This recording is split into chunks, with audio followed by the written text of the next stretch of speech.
Les stratégies font partie de la vie quotidienne. Nous les regardons dans les sports. Par exemple, au tennis, chaque joueur devra analyser les mouvements de son adversaire pour pouvoir établir les probabilités de mettre en place ou pas certains coups qui lui permettent d'atteindre la victoire. Définition de stratégie.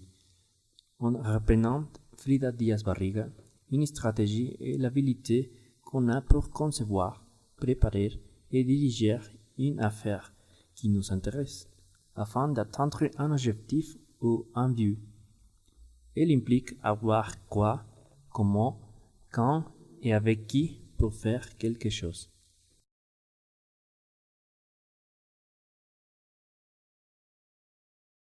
Observe maintenant son application dans la vie personnelle. Julio se sent attiré par Anna. Il voudrait avoir une relation amoureuse, mais il a peur d'un possible rejet. En principe, Julio doit identifier ce qu'il prétend atteindre. Il semble qu'il sait précisément ce qu'il veut. Julio veut qu'Anna lui donne plusieurs rendez-vous pour après devenir de petits amis. Répondez au quoi, comment, quand et avec qui.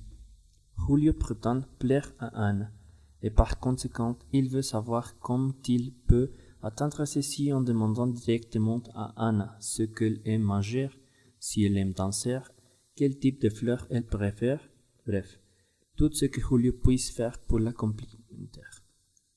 Définition d'apprentissage. Une fois que la quête réalisée par Julio sur le lieu, il planifie son économie et son temps. Il demande à Anna la date pour l'inviter à sortir et de l'accepter. Julio est nerveux, mais il sait que plusieurs décisions qu'il a prises pour séduire Anna sont basées sur ses goûts. C'est pourquoi il a beaucoup de possibilités de la complémenter et pourquoi pas attendre à devenir son petit ami, comme il t'en souhaite. Comme nous pouvons observer,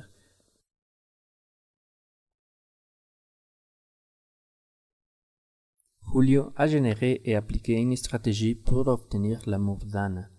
Cela n'assure pas le succès, mais lui permet de se sentir plus à l'aise et avoir un meilleur contrôle face aux événements non planifiés ou inconnus.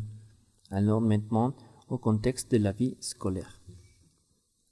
À cette occasion, Julio est inquiet parce qu'il n'arrive pas à comprendre certains contenus de la classe de chimie. Qu'est-ce que Julio peut faire? Établir une stratégie de pensée, c'est l'option.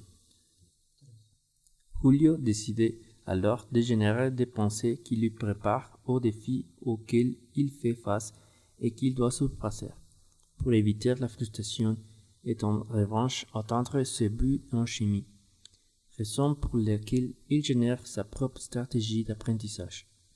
Les réponses de Julio sont: qu'est-ce que je veux apprendre? Chimie.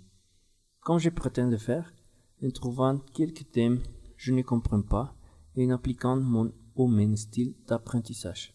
Quand? À partir de ce moment. Avec qui? Avec les copains qui maîtrisent le thème, avec les professeurs, avec des vidéos tutoriels, des livres, des pages d'internet, des encyclopédies ou en faisant des exercices.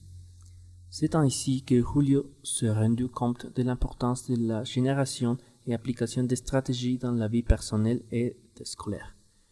Il a voulu partager avec toi cette réflexion tout en souhaitant que cela te soit utile.